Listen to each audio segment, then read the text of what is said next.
Rosie on the house, every Arizona homeowner's best friend. And I love sprouts. Yeah.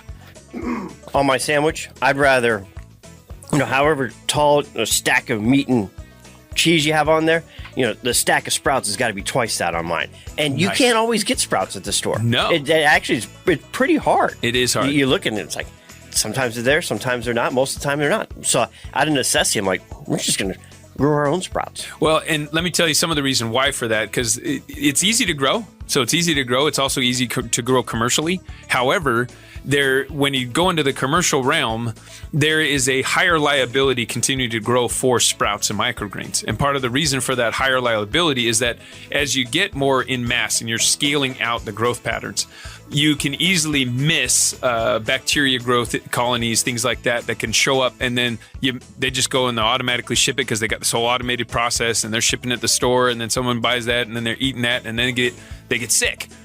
Well, when they get sick, then it eradicates all the crop from that source everywhere it went, which then puts more costs on everybody, puts more liability, and so they're hesitant to grow even though the market's there for it, because there's that liability. But you grow at home, you have a more contained system, you can do it right for yourself, and it's easier to make everything super ultra healthy and be viable for you to eat.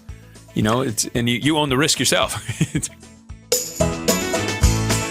Rosie on the house, every Arizona homeowner's best friend.